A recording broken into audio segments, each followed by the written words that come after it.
Yo, when I spit bars in a rave, man, I go hard like Santan. Hello and welcome to another episode of Touchline fracas. I'm joined this week by one winner, two unfortunate losers. The first time you're going to get to celebrate a league title in person for about 30 plus years. So that's great. Let me go around and introduce Dr. Mike. How goes it? Brother, we are very well, man. This is what it looks like. This is the victory lap. This is, as you said last week on the pod, this is after 2 years of tussling with certain guys on this platform. This feels even sweeter, sweeter. Yeah, we'll get into it. We'll get into it for sure. We will. Also joined by Khalil. How you doing, brother? Surviving, man. Ready, looking forward to next season. So we can. You've still got things to play for this season. Yeah, already looking forward to the next season. We'll get to it. We'll get to it. I have a feeling that there's a lot of inherited beefs I'm going to have to deal with as a result of this Liverpool title parade. So I'll do my best to shift responsibility to the man who are not here. That's hilarious. That's hilarious because one thing I will say about you is you're very good at a sort of Brutus-esque stab in the back. Like, you're not going to do it out in the broad daylight. You're going to do it in the shadows. You're going to get in the stab off. We're going to turn around and you're going to tell us Dan Coogs did it. So I'm not going to, just to kick us off, I'm not going to let you take that angle because when results are happening, you were without a doubt in the mix, chatting your shit. Listen. What you need to understand is I'm all about me. Yeah. So if it works out for me, I'm all about it. I'm not trying to inherit no man's beef. And then, if it suits me at that particular time, of course, I'm going to jump in. I'm a shameless guy. I ain't to admit. No worries, man. Don't worry, you're a good company. Before we start, I've got to do the usual plug to socials. Touchline fracas on Twitter, Touchline MG on Instagram, and on YouTube. If you're somebody who wants the visuals, they will definitely come out this week. So subscribe if you haven't subscribed already. Let's get into it. Let's kick off with you, Dr. Mike. Obviously, Arsenal midweek, you guys drew. Who did you play again? Crystal Palace. Drew Crystal Palace. And that meant that today all you needed was a draw to win the title, Dr. Mike, against an awful Spurs side. Right down there with us, haven't cracked the 40-point barrier yet.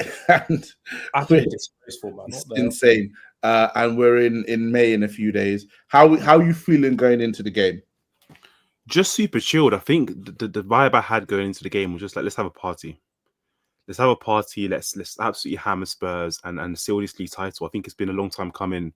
Obviously, we've known it's been on the horizon for some time now as Liverpool fans. I think that the weekend it was still for me. I think everyone's got their own weekend or game where they thought, what, it's done. But for me, it was when obviously actually the week I saw you, Morayo. We went to watch. I think it was the Villa game midweek, and you were acting a damn fool. You were getting your game off. You were enjoying yourself, and then I think that same weekend, I think Arsenal lose to West Ham, and I can't remember who we beat that weekend. But that was just for me like it was done at that point. One of my highlights of the season, it was you, Harold, Mush, Cat got all your tongues. There was no stick talk, no nothing. The guys were looking at the floor. Yeah, guys were looking at the floor. It meant more. Don't in hindsight puff out your chest because I was there with you. No, I will in hindsight puff out my chest because I'm a shameless don. So I was absolutely clear. But bro, no, listen, I think no Liverpool fan in their wildest dreams thought that in the manager's first season we would stroll to a league title like this. We have strolled to a league title, and it's great. It's a great feeling. I feel like obviously we're going to enjoy. I'm going to the last game of the season, so I'm gonna have a time of my life at that game, man. See us lift that in the flesh. So. Yeah, brother, going into the game, it was similar to when we played Tottenham in the Champions League final. Like, you want to be nervous because it's a Champions League final, but then it's just not. Come on, lads, it's Spurs. Yeah, it was the same vibe today. Like, you kind of think, big game, big atmosphere, it's Anfield, but it's just Tottenham. So you're always going into the game pretty comfortable. Fair enough. I can't begrudge you that. I have a colleague who's a season ticket holder, and he was basically like, the whole week is like, it would be nice if Arsenal could drop some points, because then he could go into Sunday knowing pretty much you're not gonna lose to Spurs. So the title's wrapped up. I think today's his last season because it's a shared season ticket. It's his last game of the season. So it's like being there to see Liverpool win, it would be great. And I was like, Spurs, there's nothing about them. They have absolutely nothing about them this season. So anyone who thought that they could potentially spoil your party, they're below us. They're below. When a lot of talking about how shit Manchester United are, and they are below us. Bro, I'm even annoyed they scored. Like, I'm even annoyed they got.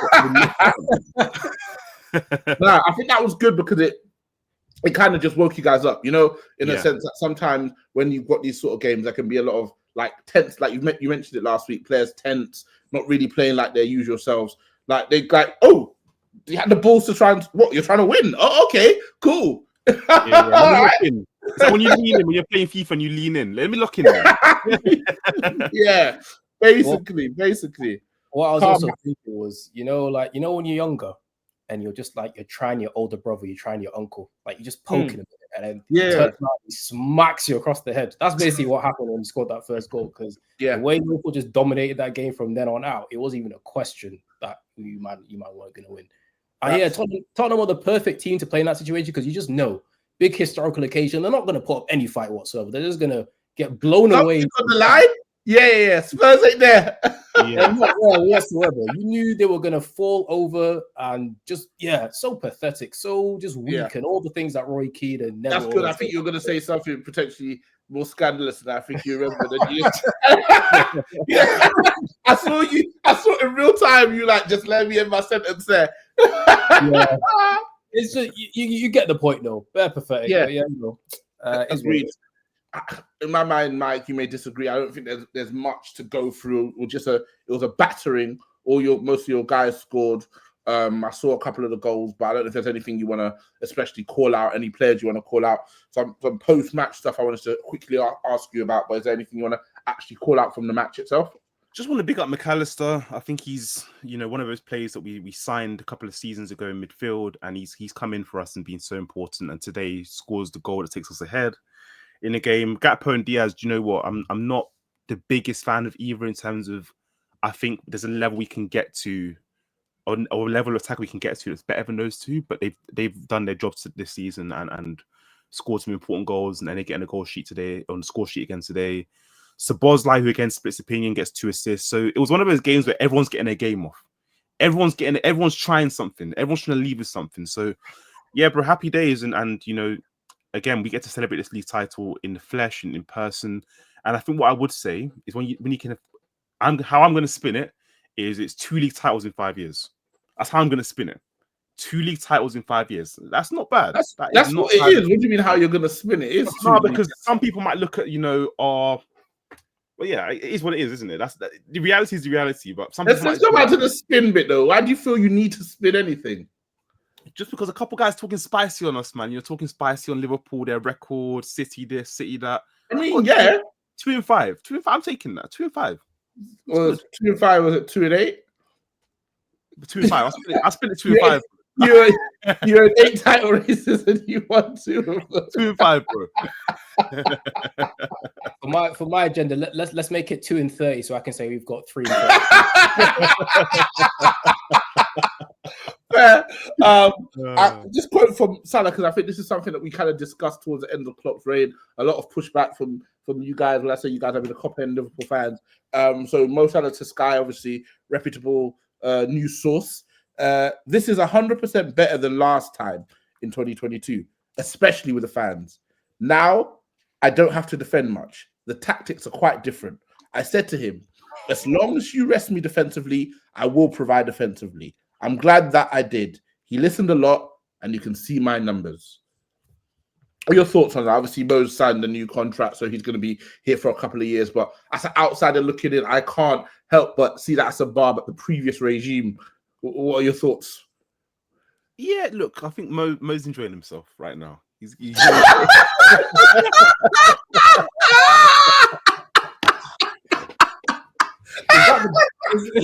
that the best forms you could come up with in the last one?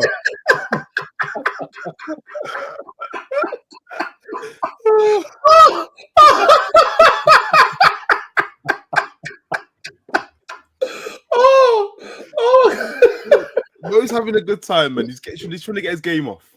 Yeah. Yeah, Aren't we all? That's why I came onto this pod. I'm trying to get my game off, you know? yeah. That me even reading that out was me trying to get my game off. You know, Khalil's 2-30, probably going to be the title of the pod. That's me and him trying to get our game off. You know, like everyone's trying to win in whatever way they can. You know. I hear it, man. It's good from you. It's good from you. Yeah. Jokes aside, I don't think it's anything you didn't know, right? I think his and Klopp's relationship towards the end did get a bit factitious. I think they had a bit frosty. Yeah. Which is two egos. Yeah. Two egos, man. It happens. That's life. Yeah. In life. It sounds like Salah was blaming Klopp for the fact that he didn't win the title last season, because the way he was making very pointed references to tactics and so on and so forth. And then we remember what happened last season at the West Ham game, was it? When they were fighting on the touchline? Yeah. Yeah, it definitely seems as if it's almost like he was trying to prove a point to the guy, which I find slightly odd considering he had an immense amount of personal success. Right. They won everything once, you know. But I guess that's Salah saying that he potentially felt that they left some on the table. I mean, 2-7, 2-8, however you want to look at it, would reflect that, right? 2-5. 2-30.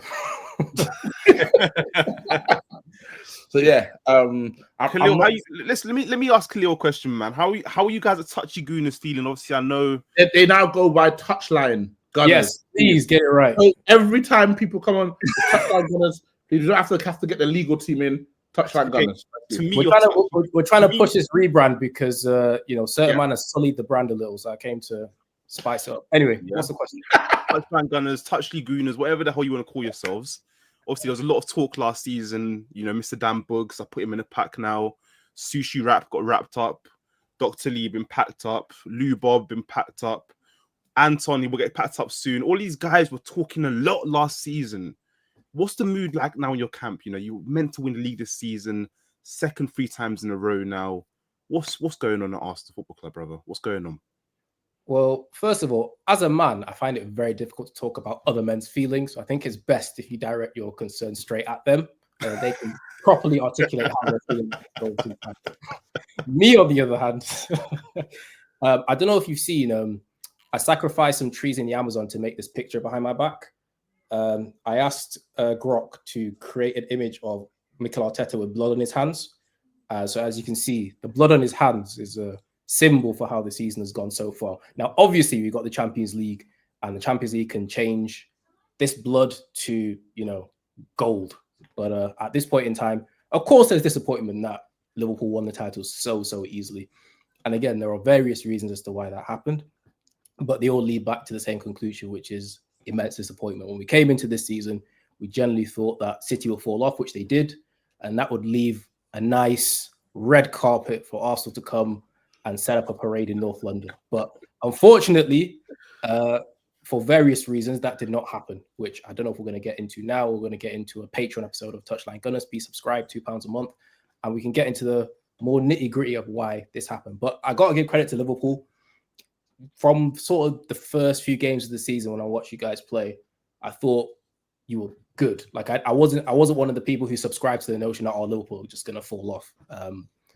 I was definitely concerned when you grew that 9-point lead, however early it was, because it's one thing to believe in your team, but at the end of the day, if you got points on the board, that takes precedent over anything else, over a proposed run in the latter half of the season. So well deserved. I think we should have put up a better fight. I think a lot of it is to do with our transfer window, the injuries.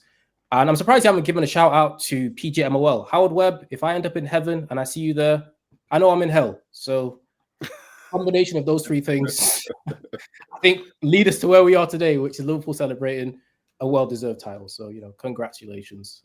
Thank you, brother. You're magnanimous. I like it. Very, very, very solid.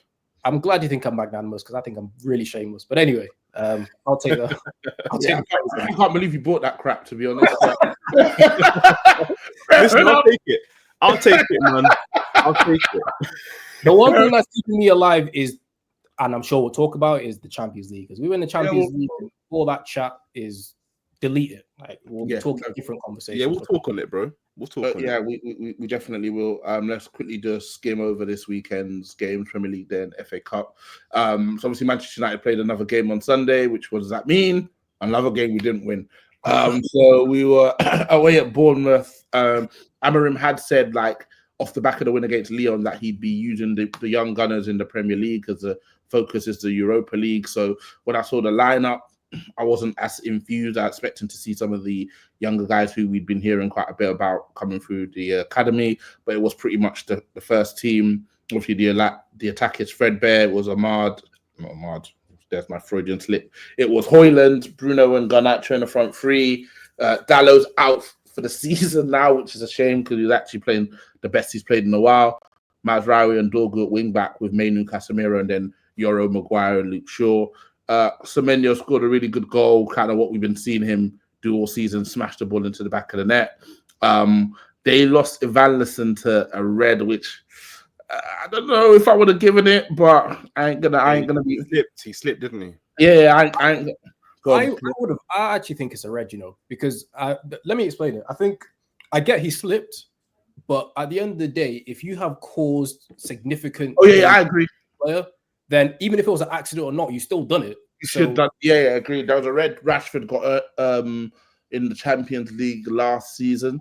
And it was the stamp, and people are like, that wasn't his intention. It's like, well, it doesn't matter what your intention was. The damage was done, and you could have always injured that player. But so he went down, and then because of the way he swipes him, like he kind of like, it's a bit reckless. He catches him and swipes him. I do think a bit. You know what? It's unlucky. It's unlucky, but I'm actually with you, bro. That's a red. I just quickly looked at it again. So we had like a lot of possession, we had a lot of shots, but it ended up being like a late Højlund kind of deflection off of a Ugarte, like scuff shot. Went in, Højlund celebrating like we won the title. So yeah, just another game we haven't won. We haven't really got anything left, to be honest. It's just all Europa League. I think we've spoken about this club and where we're at in great detail in the last two pods. I won't speak too much more about it. It's Europa or bust. That's it. Europa or bust. So we'll see. I also caught Chelsea. Did you guys catch the early Saturday kickoff, Chelsea versus Everton? Didn't catch Chelsea, but I'm hearing my boy Palmer's not doing well, man. What's going on? Your boy, you got stocks in him. I did. I'm slowly selling. I'm slowly selling, man. What are you, a fair weather fan? Yeah. I'm Joseph side. I think he's still a top player, but I wouldn't say I'm selling my stocks. I still think he's a top player, and I still think he's one of the better players in the league for sure. But this spell has made me like reassess him slightly, just because for me, it's just he's so peripheral in games. Like if he was trying things and failing, I would be a bit more kind of comfortable with that. It's the fact that games are passing him by and he's not imposing himself in games. Like I think of someone like Saka. When I've seen Saka have a bad game for Arsenal, Saka's not on the periphery of the game. Saka's still involved in the ebb and flow of a football match, even when it's not going well for him. With Palmer yesterday, like the kind of tiny bits of the game I caught, like he's just not involved. Like you even forget he's on the pitch. And I think for me as a top player in that position, in number 10 position, or even out wide, you're the team's kind of main focal point. The worst thing is not being involved at all. Like for me, with Mo Salah, another good example. Mo Salah rarely has games where he's on the periphery. I think a bad Mo Salah game for me is when his actions are just really, really poor. He gets a lot of the ball, but he doesn't use it well. Yeah, I think Palmer needs to at the very least be in the game, like be alive in the game. So yeah, disappointing, man. But still think he's a top player. But just for me, a slight reassessment of maybe like, for example, I was having the debate in a group chat with Bugsy and a few of the others about Saka or Palmer, and I was definitely Palmer over Saka at the start of the season, and I do think that I've reassessed that slightly. I think Palmer's still my preference in terms of like when he's on it. I think that's my type of player, but I do think that Saka's got that consistency, and that kind of like application, that regular application, and the stardust that I just think gives him the edge. So it's for me, Palmer's still top, but you got to reassess it a bit. Do you not think that potentially people have got super overexcited about what he did last season, and maybe super under impressed by what he's done this season? And the truth is probably like it usually is, somewhere in the middle, right? This is his actual second season as a full starter in the first team, and I think I completely agree with you in terms of liking the style of player he is and the way he influences games and his technical excellence. But Saka, what's this, season 4 or 5? I don't know how many it's for. It's a really good point. It's consistently like playing like one of the best players in the world. Really, let's say it's 2-3 seasons of that level, and then before that, a couple of seasons of being one of the better players in the league. So it's a body of work that I always needed to see before, you know, those sort of conversations started to happen. Not that Cole Palmer's not a top talent, clearly, but let's have some respect, you know. No, it's a good point. I think, you know, Saka's got more bumps and bruises of first team football. Bumps and bruises. You know, Saka's been around the block. Saka's had those games where he struggled. Had those games where he's like Saka's a far more seasoned vet than Cole Palmer. So it's no surprise that Saka in his 4th, 5th season as a kind of first team player is doing what he's doing, because he's been here for a while now. Whereas Palmer, as you say, this is only 2nd season, and I have no doubt, by the way, that next season Palmer will have a much better season and will be much improved, because he has quality. And as I always say, quality is quality. Never doubt quality. He's got quality, so I'm sure we'll be back. But I definitely think I'm reassessing it slightly. Like, this dude was talking crazy, like best player in the league or something like that. I'm glad someone's mentioned it, because this might be reassess that slightly. You know, this might be the nicest treatment of a star player going through a funk on this pod I've heard in a very, very long time. You man are color struck, because if this was another insert player here, we'll be chatting about why is he hanging out with rappers courtside? Why is he stinking up the joint? But is he hanging out with rappers courtside? Central C. I swear him. I don't. You know what? I think we have to have something right.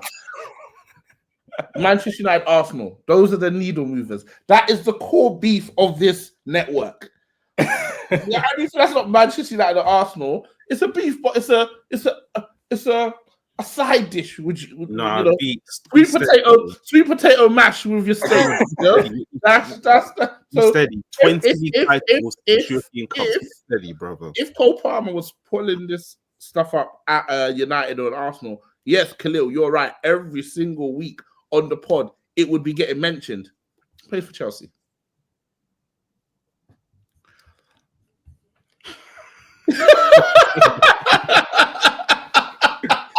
That's insane from you. The only semi-serious thing I'll add on this topic is there is a point to be made about how Chelsea played last season and how they are playing this season in terms of their tactical setups. Their tactical setups, in addition to the way teams play against them. Because last season, it was a free-for-all. And Palmer, clearly because he's a player of a certain level of quality, in those chaos games, he can do what he needs to do, and he did. And he clearly has the talent to do that. This season, I would argue that Chelsea have a little more respect from the other teams they play. I think even if I think about this season when they beat Brighton, was it like 5-1 when he scored like 4 in the first half? I feel as if after that game, that there's been more of a concerted effort from teams to treat Chelsea with just a little more respect. And because of that, there's less spaces to operate in. And he has to figure out a way of being effective in those games because, as mentioned, guys like Saka have been doing that season in and out. You know, obviously Mohamed Salah is the standard bearer. You know, he in and out, doesn't matter the situation, he's getting it done. And Palmer, for the last 3-4 months now, has not been getting it done. Now, you can think that he has the talent to find those solutions, but so far he hasn't. The other thing to mention is it seems as if he's playing with less freedom tactically than he did under Poch, and that goes back to maybe the game states and maybe a bit more chaotic. But at the end of the day, if you have been crowned as the best player in the league, we're not trying to hear none of this nuance. We're trying to hear why is it you are not performing. And Chelsea, up until semi-recently, have obviously struggled in the second half of the season. Because first half of the season, I may remind you, the main account and the Chelsea account were tweeting very heavily about their prospects and how they were level with Arsenal. Listen, comparable squads and they have comparable coaches. And now I heard nowhere near as much. Now what they're doing is they're just dragging onto the dreads of Rice versus Caicedo. That's what they got left. When you stick to player comparisons, that's when you know you're mudded because you can't link your performance, you know, your team performance. You can't link to trophy performance. All you can do is, oh, my player is better than your player, and that's it. Khalil, you know the main the start of the season, the main account and the Chelsea account, it was the same guy. You know the Spider-Man meme. It was Hannah Montana and Miley Cyrus. It was the same thing. They were just tweeting back and forth. Listen, I think it was excellent, Both bro. goals. That's what was happening at the beginning. And man was getting his game off on like 3 separate accounts. Listen, man, they were tweeting heavy. Yeah, it was mad. I done walked in the streets with so much row in my sneaks. Goddamn, I had corns on my feet. I see the Lord when I sleep, and often he speaks. He says, "Jewels, are you better than all of these creeps?" That first half of the season, Chelsea Hour main account run, some of the nastiest stuff we've seen in the touchline era. The problem is, we have multiple group chats. You don't know how much this is discussed. There is a chat with and Meads and Dan Soft and Shemi and Lewis. Every day they are tussling. I'm seeing Opta stats, SofaScore stats, quotes from people, clips of stuff. I promise you, in the streets, this is a hot topic. And obviously, the initial conversation was, oh, Ant was very much, this guy ain't better than Poch, man. I ain't seen that. Well, what do you mean he ain't better than Poch? Look at the performances, look at the results. What are you talking about? Slowly, Maresca may not be the guy, etc., etc. So we'll see. Obviously, they got the win. And for them, it's top 5 or bust, right? Top 5 get the Champions League. So Nico Jackson, great finish. Had some other opportunities. Everton are safe, so they don't really have much to play for. But I thought they were all right. It was good to see Romeo Lavia back. I think he's one they have to like wrap in cotton wool. You know, you've got those kind of players who they are top when they play, but they've just kind of got the kind of body which isn't necessarily built for the rigors of the modern game. So you just have to manage them really well. He seems to at the minute fall into that sort of play. And then you've got Noni Madueke, the Noni Truthers on one side. You've got Neto, who hasn't proven to be what we thought he was. But yeah, I thought they were good value for their win, and we'll see if they're able to pull it off and get that final Champions League spot. But the race is tight. Cool. Did you guys catch the FA Cup games? Yeah, Corbett and Palace. Yeah, Palace looked good. Sorry, Karen. I was just saying I caught at Palace. They looked good. Unai, hell of a week. Are you, Khalil, are you a notorious Unai hater? My anger has subsided as we've gotten better. Okay. I try to work on myself as a person in it, so I don't harbor the resentment until Villa win a game and we draw a game, and then we start hearing all over again about how Unai Emery was done wrong at Arsenal. No, he was terrible, and let's accept it. He can still be a very good manager, but it just did not work out. But yeah, I mean, this week he has done a Unai special, which is he got conceded a 90th minute winner to Manchester City, which might be a crucial point dropped in a Champions League race. I've been there, I've lived it, and he also got knocked out to an inferior team in a cup game, which I've also experienced. Do you know what? They get no. I think I was looking at the last 5. They've lost all 5 against Palace. That's like their only team. Again, it feels like I'm probably making up colleagues, but I have another colleague who's a Villa fan, and so we were talking about like the game, and I was saying because it's his birthday on Friday, like birthday, watch the game. He's like, Mrs. wanted to take him out, but he's gonna just stay in and watch the game. I was like, yeah, it should be calm. He's like, nah, we don't beat Palace, and yeah, they didn't. Eze, I think Martinez should be looking at himself for that, but sometimes I think we're not. He fizzed it at him, and I think it came at him so quickly. Martinez didn't really have an opportunity to react. I'm sure you're happy about that one as well. And then you've got obviously the two Sarr goals where he just smashed them bottom corner. So yeah, shout out Glasner. It was looking scary at the start of the season. Yeah, now shout out Mateta as well, because yeah, since Glasner came in, he's looking. Mateta coast to coast. Like Mateta carry it head down and run. Yeah. Listen, man. This last 18 months, he's gone from a Congolese international to a France international. That is the biggest compliment you can give him, because when he first came to Palace, he was looking like very Congolese, and now with a bit of luck, he could be looking at the 2026 squad, and well deserved, because he's been moving very mad. He's the archetypal lone 9 that you want, and Palace obviously with Eze, they've got 2 guys who can be difference makers in the final third. And yeah, shout out to Palace, man, because it's always good seeing teams that don't often get cup success. And I think it's a good thing for the FA Cup, where you potentially got some teams who can win it, which is why I was annoyed about City winning today, because I think it would be nice to have a new winner. But Back to Villa as the topic at hand. I think they've done all right this season, but again, I think I was noticing Villa Twitter. I did a quick Emery search, or someone in the group did a quick Emery search, and we could see the tweets.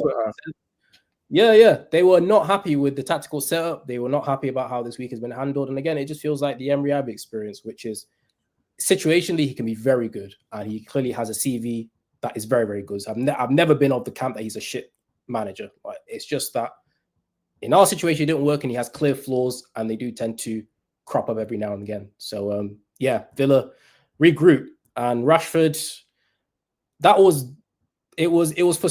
I was upset that he didn't play because I want to get some agendas off. In the TG group, I fly the Rashford mask on my lonesome. But yeah, he was too busy being ringside with Rice and them, man, which I saw people get annoyed about. But question for you both: if you're Villa, do you sign him? I would definitely try and sign him if I was Villa, because what's the alternative? Like, they're not shopping at the top table where you can go and spend 80, 90 on whoever is the best winger in the position. I think Rashford works because, one, we've seen that he's not washed anymore. He just didn't want to beat United, which is very understandable. And two, I think Rashford, I say he has a point to prove, but, you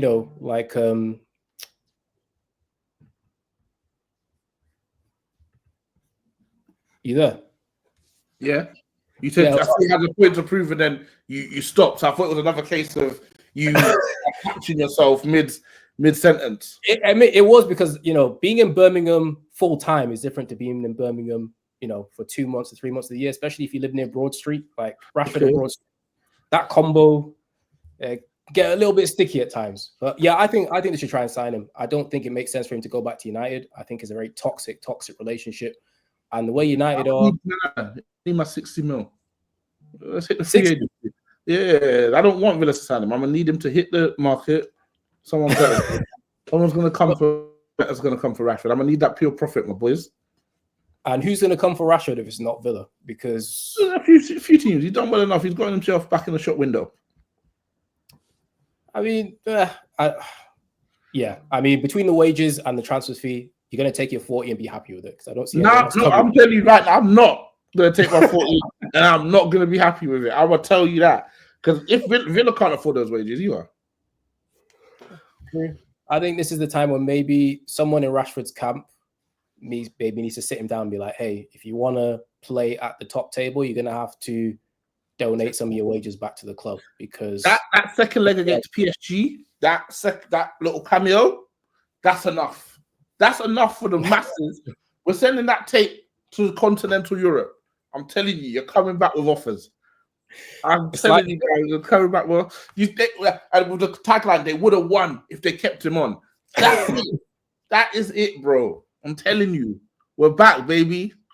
Yeah, it's like that Michael Owen brochure that he was pushing around back in his Newcastle days. Like, yeah, England. I've already spent the 60 million that we're getting for him, so I'm gonna need that. I can't lie to you. So, and then did you guys catch the City Nottingham Forest game? Very boring from what I saw. I was hoping that Forest could pull one out the bag, but yeah, I mean, very unlucky today. They had so many good chances. How they didn't score today, I can't fathom it. Like, they brought Elanga on to start the second half, and obviously, Elanga just jet boots really. So he had a great chance, point blank, flashed across by Cho. He comes onto it wide from like 18 yards. Gibbs White a sweet left foot volley, hit the crossbar.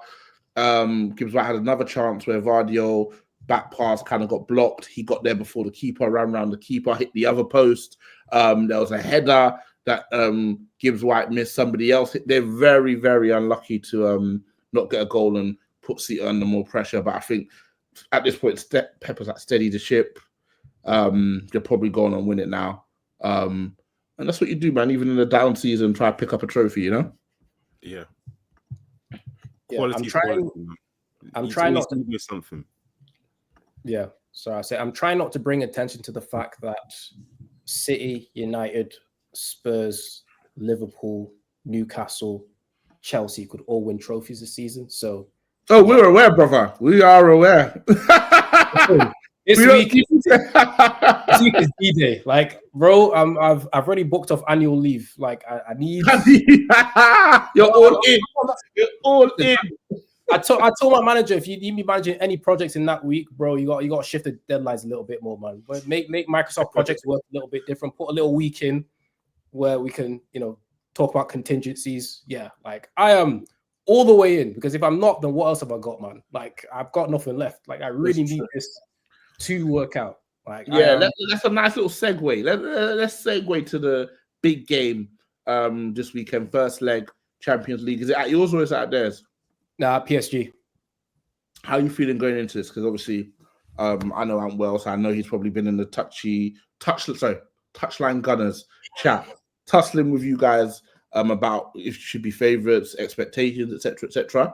Again, you're not a man to speak for another man. I want you to speak for Khalil.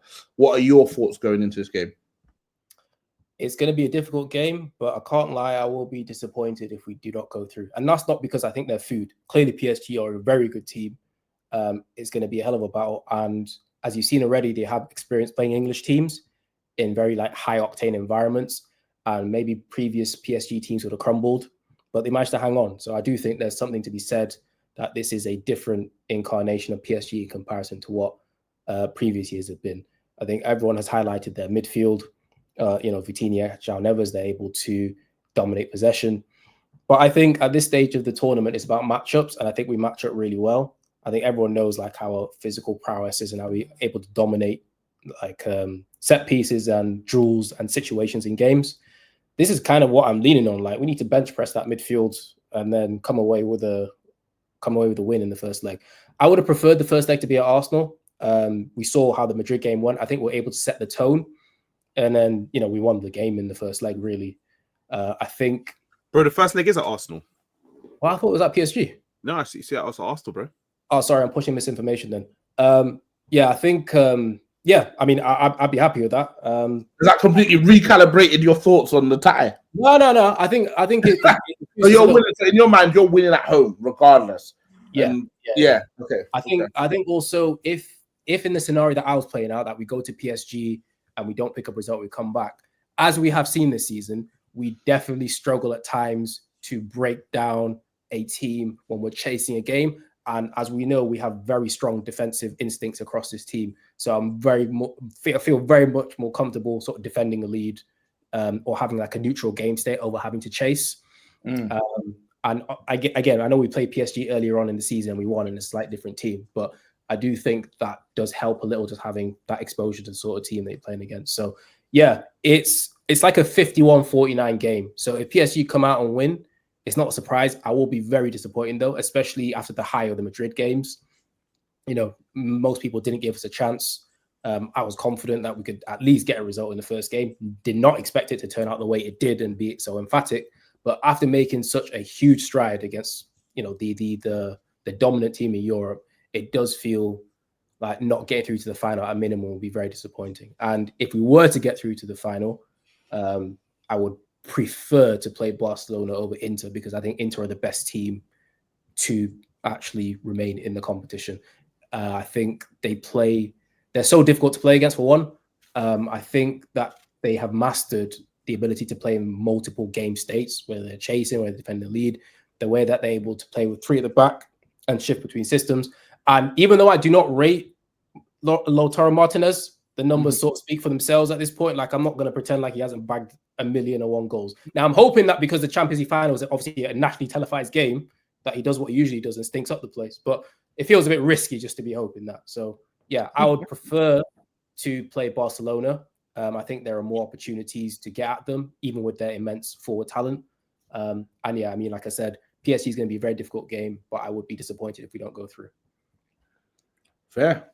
Dr. Mike, as a man who had the PSG experience, how do you think they match up with Arsenal?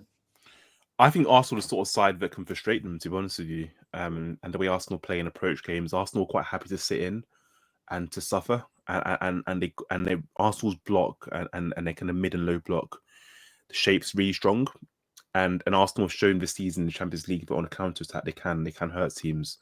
I actually really think Arsenal are going to win the tournament. I do think that Arsenal will get through PSG. I think Arsenal will beat PSG at home and go to Paris Saint-Germain's stadium. I can't even remember what it's called, Parc de France, sorry, and just defend their lead. And I think Paris Saint-Germain will have spells they look dangerous, and they have so much quality and ingenuity in their attack. You know, sort of players that can create for themselves, that just don't even need much space to get their game off. Really top players, but I think Arsenal's defense is just so solid, and I think it's a platform upon which Arteta's built the whole team.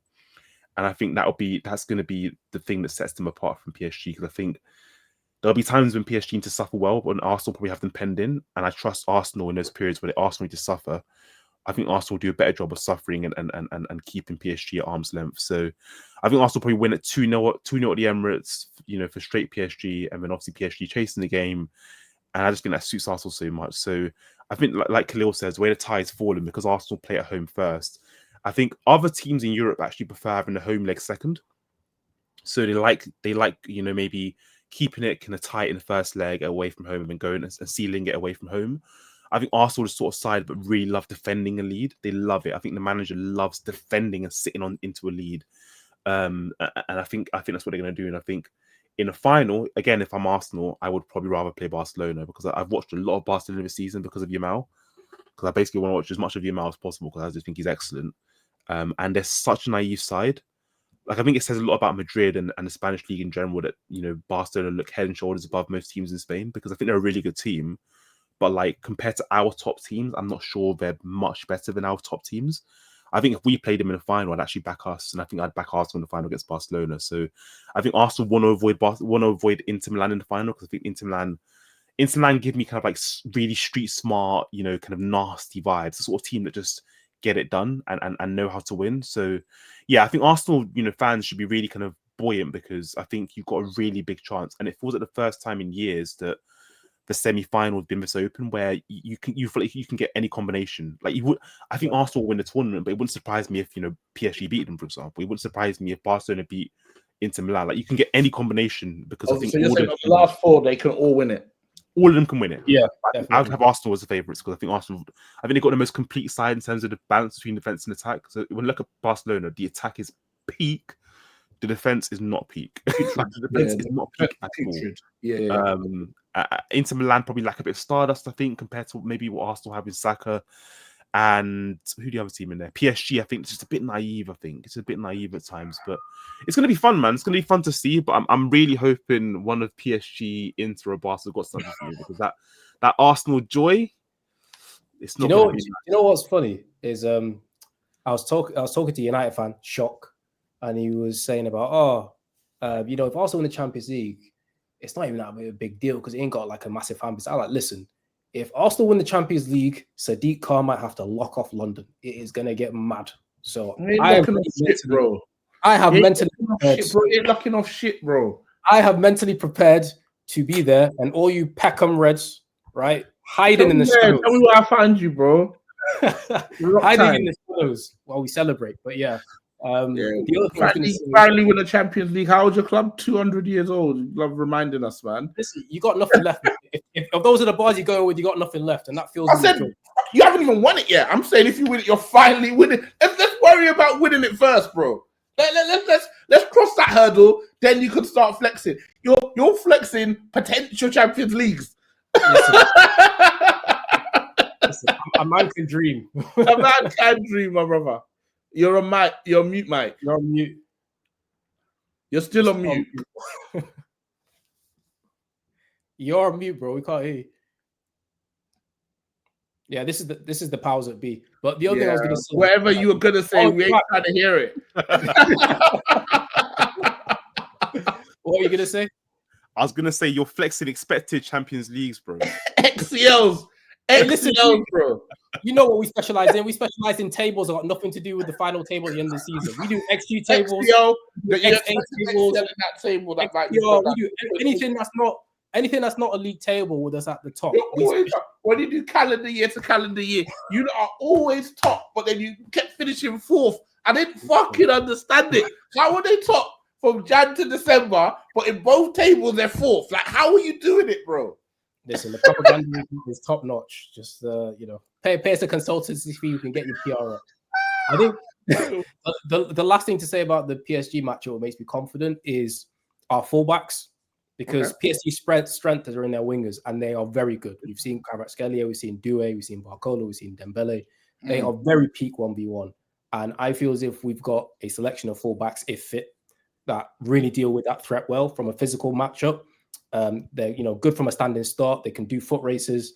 They're very switched on. Like this isn't the days of Zinchenko switching off anymore. You've got Timber, you've got Ben White as a backup, you've got Mazzuchelli, who, boy, that guy in ground jewels, absolutely insane. Do you think he's potentially played so well at left back that this may be him now? Is this the new left back agenda now? No, I'm asking you. It's not a new left back. I literally I can't ask you football related questions. Look now. how defensive he gets. Yeah, you're the left back. Look how defensive you just got there, man. The fuck? Listen, you are not honest people. That's why I need to hold you to account. I honestly ask you a question, bro. Honest. No, I think you'll see a transition. Look at that smile. Utter prick. Anyway, I think like I said, he's great at ground duels, but also he loves the duel. He's not trying to avoid it. I think sometimes you got guys who play in those positions who are like reluctant to engage in those aspects of the game. Cough, cough, Trent. But yeah, I mean, someone like MLS, we've seen how comfortable he is on the ball. He lives for it. He lives for it. And the way he's able to transition through midfield, I think those are the things, the small nuances that will help us, because I don't think PSG have come across like that sort of fullback pairing to go against. So that's what it's such a good point. I honestly think because I think they often shift who plays on the right in game and also before the game. It might be Kvaratskhelia might start on the right and shift to the left. Whoever they have on that right hand side and your left is getting eaten alive by MLS.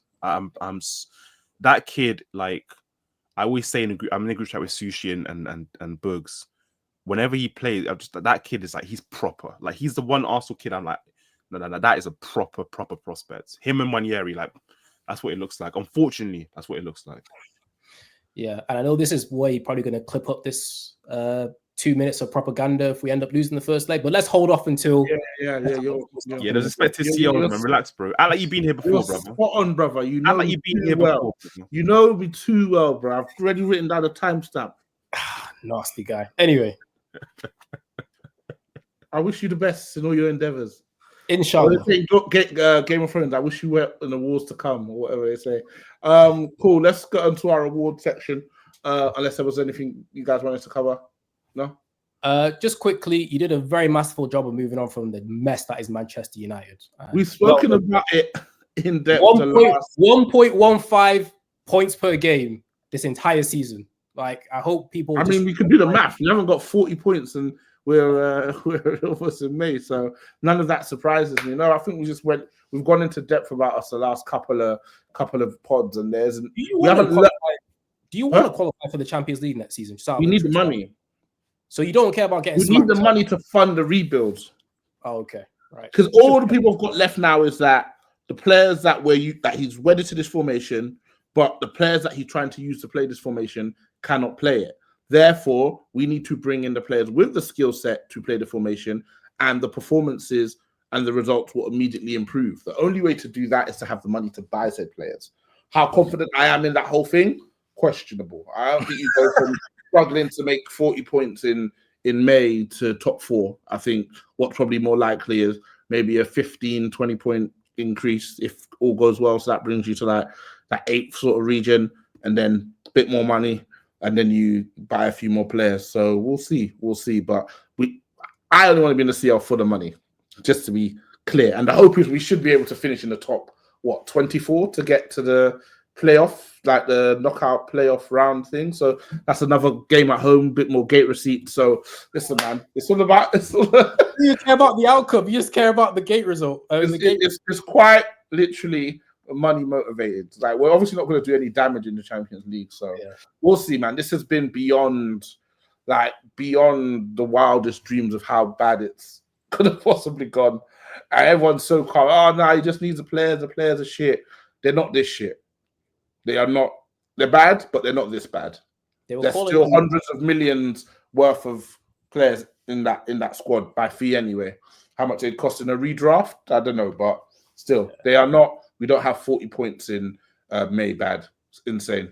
Yeah, they were calling him Batman with prep time a few months ago. So I'm wondering where all that prep time went. What after what win was that? When you beat City, when you went and you beat them at It was like one loss in like a run of not winning in 9 games. Again, I want to take a leaf out of your book. I can only speak on the things that I have said. You never hear me call him Batman with even the Batman with prep time premise. I don't respect that as a superhero. So don't get me started on calling my manager Batman with prep time. So jokes aside, yeah, it's insane. Like I feel nothing now. Like I'm desensitized to the bad results because they've been going on for booster to me, bro. Yeah, they've been going on for so long. So, oh, we didn't win. Oh, cool. Oh, we didn't win. Oh, cool. Oh, we didn't like it's just calm. All of a sudden, you're watching NBA now. Listen, all I'm seeing is Steph Curry for 3 on my timeline these days. Last thing you know, United are in the mud. Well, that's Not like for me, bro. Again, I will do another. Again, I'll take a leaf out of the book you ever so eloquently wrote, Khalil. You ain't gonna see Steph Curry from 3 on my timeline. I might be typing in messages. You ain't seen it on my timeline. I watched the game today. I'm not gonna confirm with the knife. I fell asleep at some point during it, but I watched the game today. It happens. Yeah. All right. Let's get on to that. Is that enough with a United segment for you, Khalil? Would that suffice this week? Yeah, I'll take it. We go again next week. We go again next week, man. More than you fucking believe, man. If you guys lose to PSG on Tuesday, we're having an emergency extra pod. Damn. I'll be in for that one if that happens, brother. I expect you to be there, brother. Cool. Inshallah, brother. All right. Listeners' questions. Oh, no. Award section. Yes. First one is get Big Sam in as defensive coach if he ain't managing. This is for the managerial performance you want to shout out this week. It can be positive managerial performance, negative managerial performance. Which manager do you want to shout out? I'll start with you, Dr. Mike. I had to shout out Glasner. I think at the start of the season, it was looking real spooky for him. I was asking serious questions because Palace ended last season so strongly and looked like one of those teams in the kind of like middle group of the Premier League that could make the next step and then didn't quite do it. But they've got to the final of the cup. They're ending the league season quite well, so I have to big him up. And also to beat Villa, obviously I know they have Villa's number now and they've beaten Villa quite a few times, but still, I think most people would have had Villa the favourites going into that game yesterday. So to beat Villa as comprehensively as they did is some achievement. So yeah, Glasner deserves a lot of credit. Cool. I'm gonna go negative and Postecoglou, whatever the hell. That was terrible. How many losses is that in the league now? Is it 18 or 19? I think it's 19 now. Let me just double check. 19. Yeah, let me just double check real quick. Yeah, it's insane if that's the case.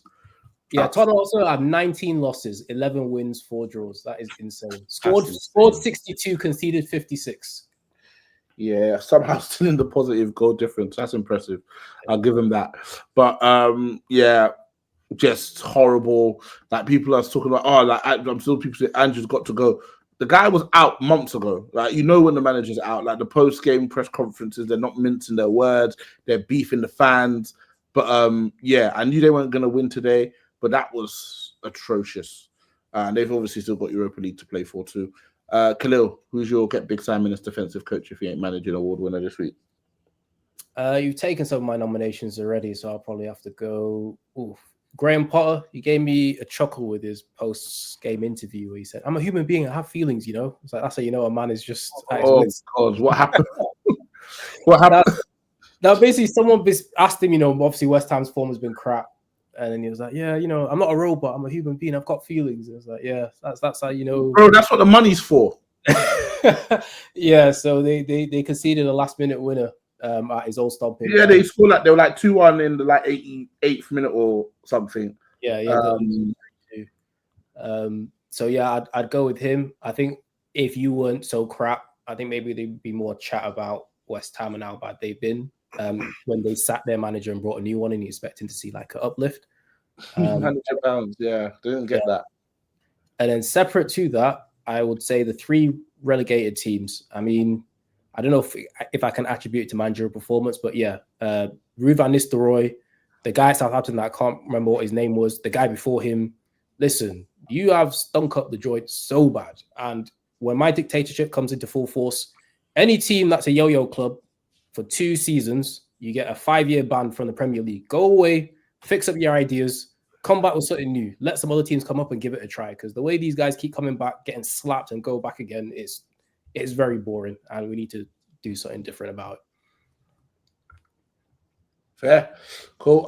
Because you said that we took your ideas. We'll let you go first this time, Khalil. So it's not Double Denim Award for the moment that had you rattled this week. I wouldn't say any moment, because I think maybe Villa not going through. Because I just don't need City to win the FA Cup, because like I said, I'm noticing how the chairs are being arranged for the end of the season. I know man are waiting to look. So yeah, maybe City winning today and Villa going out yesterday, because again, as long as City don't win the FA Cup, I'm happy. So yeah, them going through. What can I ask? Why have you got an issue with City? Are they your mates? I just don't like them. Listen, we've all forgotten that they got 115 charges hanging over our head and we're just getting on with life. Like, when is that court case dropping? I have tried to make inquiries. I've tried to link my sources up in Manchester. I've heard absolutely nothing. So what is going on here? Like, someone's... Yeah, didn't they sign Haaland to like a 5-year deal? So 9-year deal. They signed 9 years, brother. Yeah, something mad. So that suggests that they're all right, to be honest, or whatever it is. It's not detrimental enough that a player like Haaland would say, I can't stay here. So they're still going to be in Europe. They're still going to have money to compete at the highest level. So we'll see whatever they were able to get away with. It'll come soon. Soon come. Yeah, they need to strip another title, preferably before the Champions League final, so we can do a double parade. So, if you get a move on, it'll work really well for my schedule. Anyway. Damn, double homicide. Cool. To Mike, what moment had you rattled this week? I can't be rattled, brother. I'm a champion. Fair enough. Rattled. I'm a champion. Fair enough, brother. Nothing rattled me either. Like, we are where we are. Like, You're so modded, bro. You're so... It means less. It couldn't mean less. Nothing. Hang on. Were you not rattled by Hoyland's Instagram post? No. Oh, okay. He That's said nothing. He said I something. know what. Don't worry. You don't need to repeat it. I know what you said. It didn't rattle me. Just sums the man up, but I wasn't rattled by it. You know what, Morayo? This is such a booster to me. The See Man United fans mudded to the point of numbness is a booster.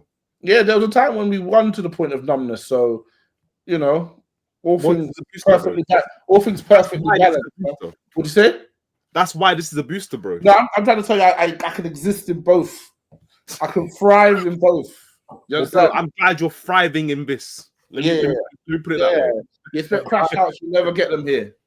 Man's going metaphysical to explain his feelings. That's how mudded he is. That's nothing metaphysical. Cool. The next one is zero agenda of the week. My agenda is Arsenal winning the Champions League. I ain't trying to see that shit happen at all. Blood of my enemies. Know that. I want you to know that if there's anything you leave this pod with, Khalil, apart from the fact Liverpool are champions, blood of my enemies. Arsenal, anything's happening, I may not tweet it, may not say nothing. I'm rooting against you. The purest hater. So my agenda this week is you're not getting a positive result against PSG. You're not winning the Champions League. Whichever one comes first. You, Khalil, what's your agenda this week? I don't really have any agendas left for the season. I mean, Liverpool have won the title, so there's nothing I can do about that. United are mudded. Tottenham are mudded. So yeah, I think I'll pass this one this week. It just is what it is. Just gotta wait till Tuesday. And so you'll be all right if those two teams win a European trophy, yeah? Oh, you're under the impression you're gonna win. Okay, I see where either of those two teams. You said you've got nothing for United, you've got nothing for Spurs.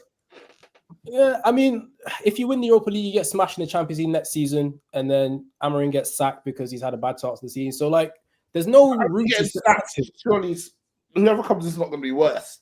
That's what you said the last time. Yeah, so like honestly, I'm not worried or about that. Maybe I'd say Tottenham winning a trophy would piss me off a little just because it's Tottenham. And they don't deserve to see any sort of any success whatsoever because of who they are as an institution. Right. But Yeah, I mean, if Tottenham win the Europa League, we are destined to win the Champions League. That's the way our relationship is. So it'll be a good sign if they end up winning. Yeah. Fair. Cool. And Dr. Mike, agendas for you? Morayo, I couldn't be running with you more. I couldn't be running with you more, brother. Honestly, it will mean so much to me if Arsenal were to lose to either Paris Saint-Germain or whoever they play in the final. If they get to the final and they lose, every Arsenal fan I know, block my number and don't. Oh my goodness. If they lose a final, Morayo, it will take me beyond the moon, bro. I'll be floating with the stars, my guy. Honestly. Get me a belt. Get me a belt, man. God. Yeah. Oh my goodness. In fact, that's what I want. I want them to get to the final and lose. Scratch that. I want them to get to the final. I want them to be leading at some point in the final and lose. I want 2006 all over again. I want Saka to bottle 2 chances like Thierry never scored in the final. 2 chances. Yeah. That's what I want. Morayo, the joy would be unexplainable, bro. I just can't explain that level of joy. Yeah. It would be too much. Yeah. Where I would dunk on every Arsenal fan I know.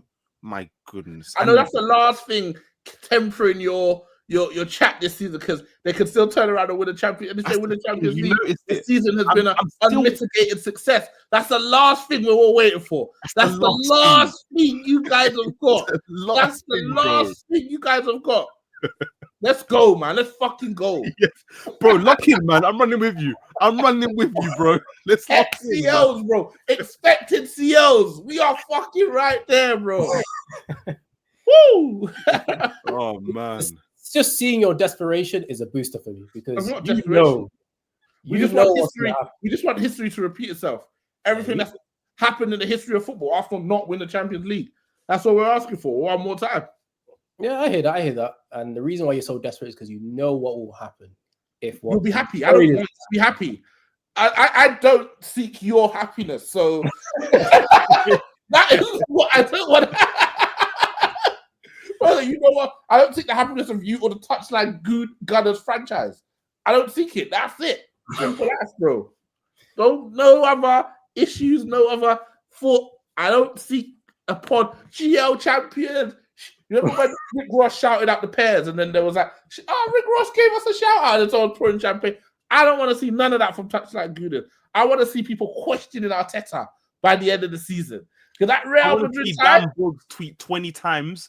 The same thing 20 times about Arteta. In different ways. Yeah, you know when he's down bad, he starts tweeting the same thing 20 times. Yeah.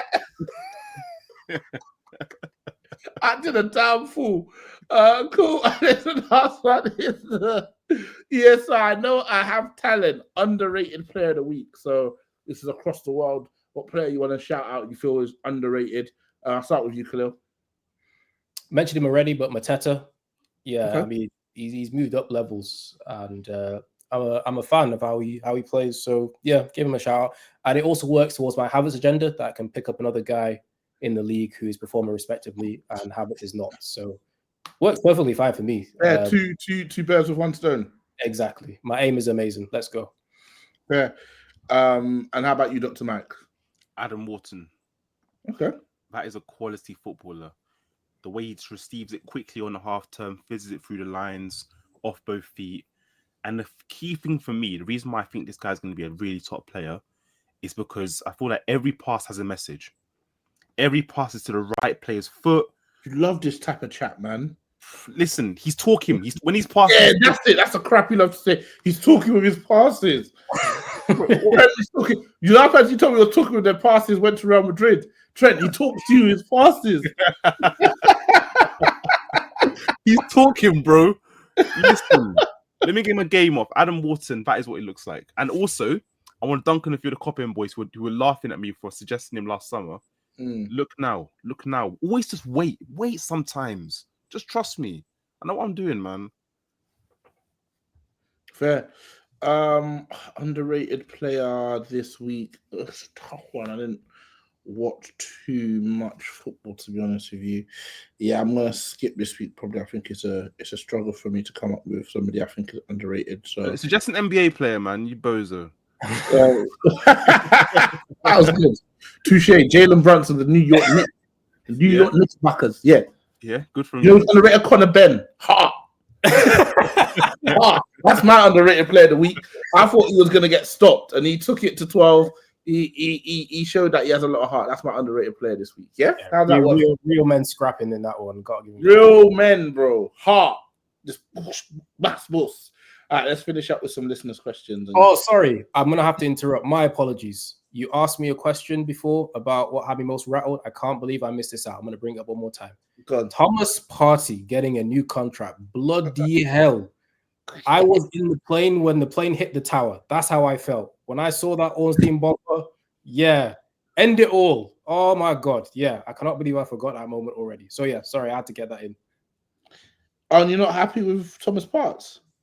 Absolutely not. And I've consulted my lawyers, so I'll not say anything to get me in trouble. But I am not happy with Thomas Partey. And even if you relate it to his footballing performance, they have gassed him way further than his actual performances. Like when he's good, they say he's great. When he's doing average, they say he's good. And he has some Stan accounts. He's poor, they say he's average. Yes. Yeah. And his Stan accounts that originate in +234 Twitter and neighboring countries of the sort, they will be in your mentions whenever you say anything remotely critical about the guy. So yeah, the fact that they've won it, yeah, that was the tower. I was in the pilot cockpit when the plane hit the tower on that one. More party, and I think that means that Lewis Kelly's probably a left back next season as well. No. Those two things are not linked because Jorginho's leaving. So I see you. I see the angle you're pushing. Oh, okay. There will be MLS minutes. Okay. We'll see. That's the time will tell. What's the listeners' questions? First one is only by night. Do you think the Lakers can win tonight and tie the series? It's going to be tough, man. It has already. They're up in the first. I think they have to. I think they will. I think the NBA will ensure that they will. This series is going 7. Lakers, Minnesota in 7. Cool. Tondre 1. Which pod member are you collectively volunteering to be the 100 guys versus 1 gorilla? Babs, man. Guy's like 6'7", always in the gym, and he's young, man. He's got no dependents, so Anton. Why? Anton knows why. Anton knows why. Anton knows why. That was sinister as hell. Bro said Anton knows why. Right, you heard the same story I heard, brother. I'm with you. But yeah, my vote is Babs. How about you, Khalil? My vote is Dr. Lee. Okay. You won't be happy about that. I've seen him on afternoon saying human beings have no chance. What are people talking about? I think Dr. Lee has the most heavyweight boxer build out of the rest of us, so I'm sacrificing him. Fair. Next one is from Camtana 25. Now that the season is effectively over, who has been your star player outside of the traditional top 6 and why?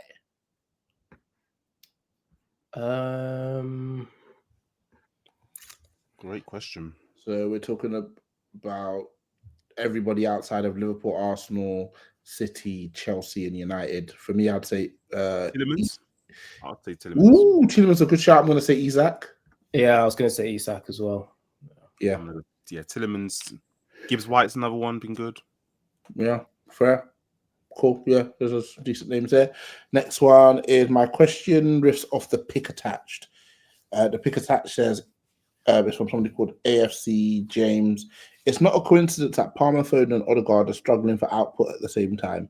Teams just don't concede space centrally in the PL anymore. They can all still succeed, but they have to adapt their game unless something changes. And then the question from Anyaneme 49524 is there any validity to the point James raised? Because it seems these playmakers are suffering the consequence of their teams not being able to beat deep mid blocks, and that's affecting their overall production. I'd love to get your views. Well, I'll stop right there and say Foden for me is not like the other two. I think the other two, when they're at their best, can dictate the flow of the game. The game runs through them. They're very creative. I think Foden, and how I assess him now as a player, is the sort of player that gets on the end of things. Yeah. His best attribute for me is his shooting and his ball striking in and around the box. What he was doing so well last season was both from range and in the box, he was scoring some really good goals and some really important goals for City. But I think Foden has shown over the last 5-6 years, however long it's been, that he's not the sort of player that wants to get his foot on the ball and consistently play people through and split defenses open. He's not got that in his game. So I actually think his issue is separate from the other two. I think Palmer probably is struggling a bit from having his first season playing as a number 10 consistently. And I think Odegaard, I don't know what's happened with Odegaard. I think it's probably confidence and the injury and a combination of things. So I think their form isn't related in terms of like a structural thing that those three teams are suffering. I think actually all three cases are quite unique. And I think Foden, for me, I would play him as a wide forward next season. So if I'm City, the front three I'd be trying to get on the pitch more often than not would be something like Haaland, Marmoush, and Foden. I'd be trying to get those guys on the pitch quite often, because I think they got goals and quality there. And Foden for me is a wide forward. So yeah. Yeah, Khalil? No, I agree with your assessment on Foden because I've seen him as like an output guy. He's got a demon shot and he's good at like quick movement of feet to get shot off sort of player. He's not really someone who's dictated. That's been projected onto him because of his technical abilities. I think people see a player who's he must be good at passing because exactly yeah. And because that's true because he plays for Pep. People are projected like he's Iniesta and he really is not. And Pep has said multiple times that he does not see Foden as that sort of player. So yeah, I definitely see him different to the other two. Yeah, I mean, it is true that most teams try to block out the central spaces. That is true, but at the end of the day, there are players in this league who have been playing in those central spaces who have been able to be effective. Maybe they've got different skill sets. Maybe they're able to carry the ball better than someone like Odegaard. But yeah, it is difficult. But the cream rises to the top. I don't see it as an insurmountable hurdle that because the central space are congested. That means you can't get your game off because there are plenty of players who have shown they can do it. I think with those players, they're going through bad runs of form, whether it's injury related or just life, and they need to, you expect them to figure it out. I think that's the other thing. I think it's just a down period for them all. Fair, cool. Next one, Mike Fat9. I think he's an Arsenal fan. Did you guys really have to record today? Next one is Nate. Who would your young player of the season be? I forget what the parameters of the award are. They changed it recently. Oh, in terms of age, is it? They've changed it. What is the parameter? I'm unsure of the rule change, but I'm going to do some Arsenal props. 8 players who played aged 23 or under at the start. It's 23 or under at the start. Morgan Rogers. I'm going to throw MLS in there, even though he only started in around November, December time. I think the performances have been, as you've seen. So yeah, I'm definitely going to do some Arsenal props. That's like half the games, yeah. The effect was insane though. When Embiid won Rookie of the Year, that's why he only played like 40 games or whatever. When he joined, you were 7 points off Liverpool. Yep. How many points are you off them now? Listen, you're getting bogged down in the details here. I'm talking in abstract. You said the effect was. I'm trying to quantify said effect. You didn't get the sheer volume of minutes on the pitch.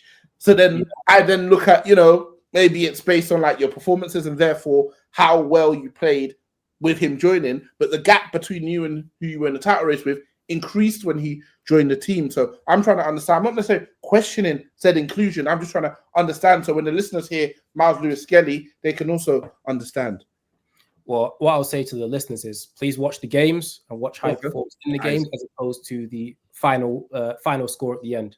Because with that logic, would you say that Liam Delap shouldn't be nominated for Young Player of the Year because Ipswich have been garbage and they've been relegated faster than most teams do in most years?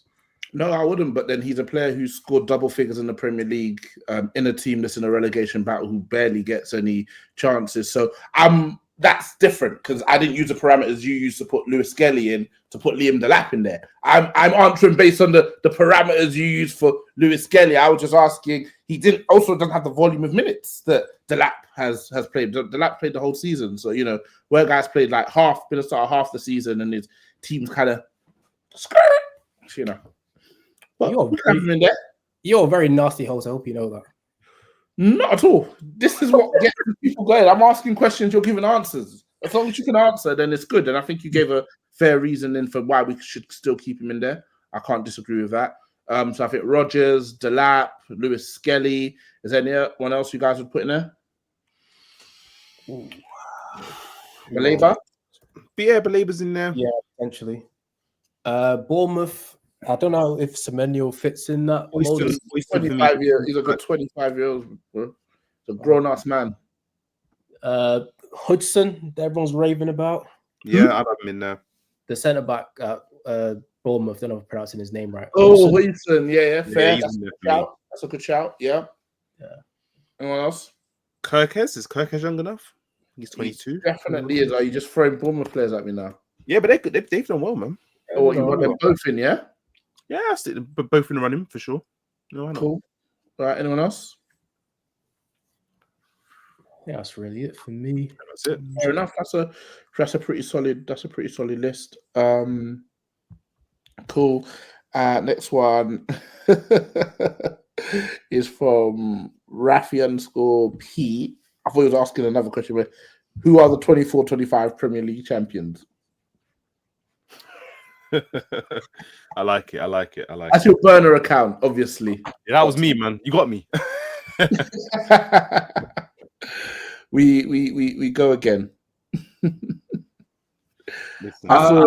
I'm not making any declarations on next season until I see what nastiness we cook up in the transfer window. Then I'll start talking heavy. Talk to me about Gyökeres, man. Is he moving you, brother?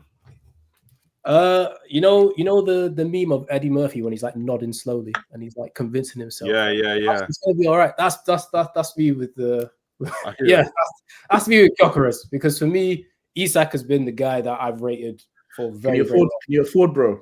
Listen, if we win the Champions League, we're gonna go slap 120 million. How much you get for winning the Champions League now?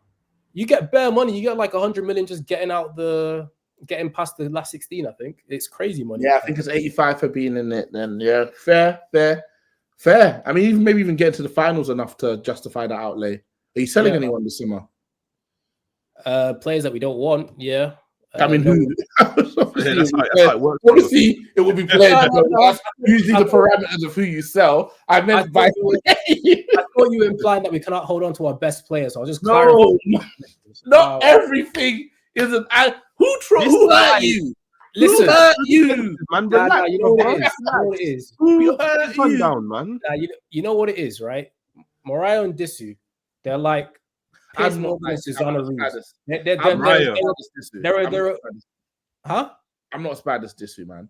I will ask questions which are inciting of intensity. Disu just comes with full-blown agenda. Just Morayo, do you know what it is? Them into conversations where you're talking about something. Last time you guys packed him up. That's why. Last time you. No, not even. My point is, right. You know, like Piers Morgan will get off his agendas and Susanna Reid will act like the innocent party and all this. Sat next to me. Nah, you're in this as well. Don't pretend like your hands are not dirty in this. So that's why I just need to clarify. Whenever you start any angles, I need it very. Bro, asking the questions an angle now. Yeah. You man are not honest, not honorable people. You know what? Well, definitely honorable. But what I will say is, you know what? If you stay ready, you don't have to get ready. So fine. That is probably the best way to be. I was ranting so much I forgot what the question was. Oh, who are we selling? Yeah. Got Harvey Specter over here. Yeah, so I'll probably Zinchenko, because Miles Lewis-Skelly's mate has rendered him useless at this point. There's been debates about Kiwior because obviously he's a backup centre back and maybe we sell him at peak value. Chiellini's leaving on a free. Jorginho's leaving on a free, so I don't know whether we're going to be making money off sales like that.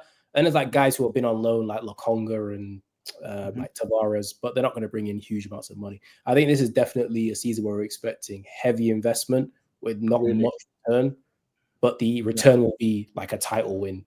Is the plan? So is the expectation next season? I know you said you have to see the transfer window, but is it title or bust, or is it again like will a good title on 80 points plus, maybe then you lose to a team that gets 90? Will that satisfy you? Will that keep Arteta's head off the chopping block? Me personally, will that be season 4 in the title? Is this season 2 or 3? This is season 3 of the title race. Okay, so that will be 4 seasons. Yeah. So if we get 90, we need to get 90 points next season. That's the way I think If someone gets 91, I'll be pissed, but what can you do? But we need to be hitting the points total so you can turn around and say, you know what, we did what we're supposed to. We didn't do that this season.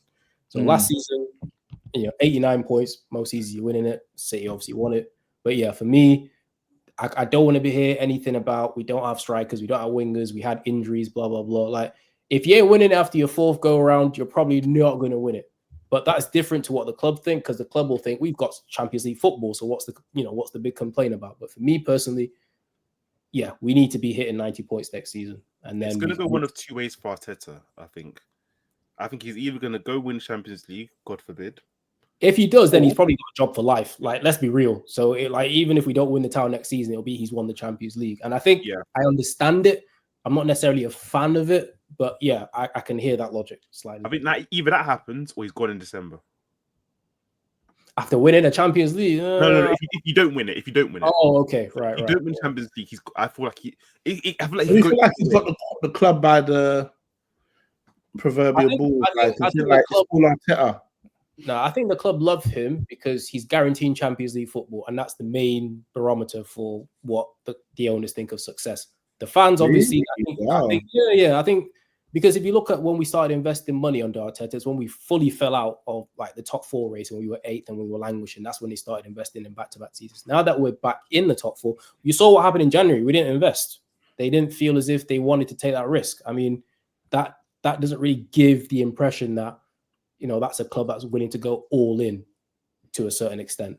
But yeah, I think fan perception is different from what ownership is. If we're getting a Champions League football and we're getting 80 points totals, I don't see the club sacking Arteta whether we win a Champions League or not. But obviously fan sentiment will definitely split. And that's when I know you man will be tuning into Arsenal Fan TV, telling us what Ty and them man have said that weekend. So we'll see what happens. Mm-hmm. You're right, brother. You know us too well, man. Anything else before we wrap for the evening? Congratulations, Dr. Mike. Unfortunately, you couldn't make a deep Champions League run, but title makes up for it. Listen, winning a title is a big deal, brother. You can't take that away from me. 20 league titles. How did I try and take that away from you just then? I don't think I did. I literally led. Very clever man, Morayo. You know what you had no reason. Two berries. That I'll take that. I'll take that, and we'll end the pod. No, you will not end the pod. Thank you very much, gentlemen. Yo, when I spit bars in a rave, man, I go hard like Santan.